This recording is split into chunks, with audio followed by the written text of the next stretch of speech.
I'm Jeff Bailey. I'm co-principal trumpet in the Nashville Symphony. I've been playing with this orchestra since 1979. I got a contract with the orchestra in 1983. I grew up in a small town, not much going on, but the advantage to a small town with not much going on is if you could play at all, you got to work. So when I was 12, I got to play in an actual working club band. I remember my mom brought the trombone player to our house. He took a blood oath that he would keep me out of trouble because we were playing in some adult venues. I grew up playing Blood, Sweat, and Tears in Chicago. That's the music that I cut my teeth on at an early age. I didn't play any orchestra music till I was probably 15, 16, and that was in the Kingsport Symphony. It's was at that time a small community orchestra.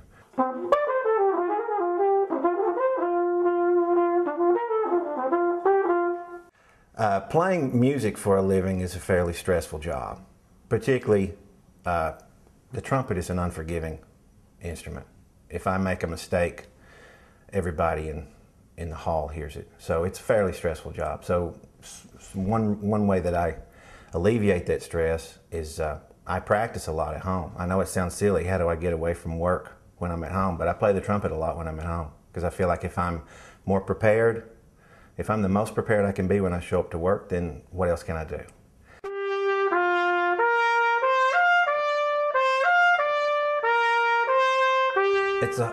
It's hard to define what is the most difficult part of the job. Because if you sit around and ponder the fact I can't miss, then you're going to miss. So in some ways, one of the hardest things to do is to keep your mind off of that and just stay in the moment. It's almost like a Zen-like deal, trying to stay in the moment and just not get bogged down in the mechanics of it so much. There have been a lot of things that have happened to get us where we are now. But if you had to pick one moment in time, for me, it was when we played Rosencavalier at Carnegie Hall, because it was a situation where 80 people were on stage and it felt like everybody was on the exact same page, and it was a brilliant performance, I thought. And that doesn't happen that often. It was huge, and once again, that moment in time was Kenneth Schermerhorn's. For me, I've never seen him better. He had arrived. So this place is dedicated to him. I feel like he's wandering around the halls anyway sometimes.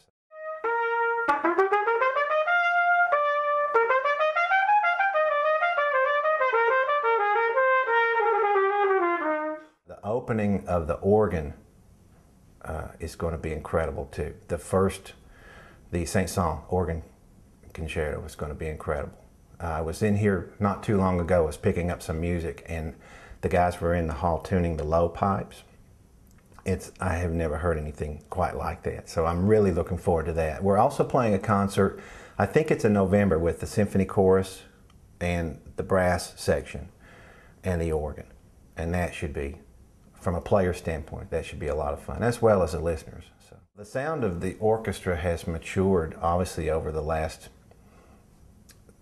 25 years that I've been in it, but the big push came when we knew we were going to move into this space. We've had to adjust. There's a lot more nuance at the new space, so I think everyone has realized that we need to be on top of our game. So I think there's more consistency in our playing now, and there's more depth, I think, from the beginning of the top of the section to the end of the section. I think there's just more depth.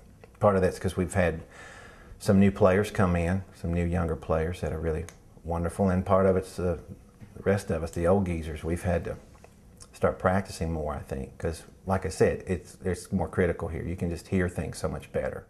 I like having the American Encore series. Some of the actual pieces that we play I like more than some of the others, but just in general I think it's a very good idea because these pieces deserve to be heard.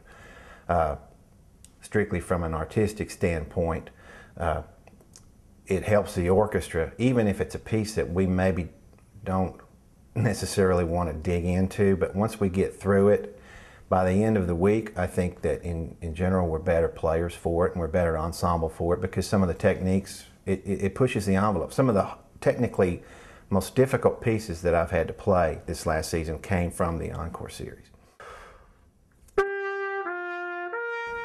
What do you do for a living? Well, I do exactly what I did when I was 10 years old. I sit in the back of the room, I goof around with my trumpet playing buddies, and I play the trumpet. Except now, they give me money for it. How cool is that, you know?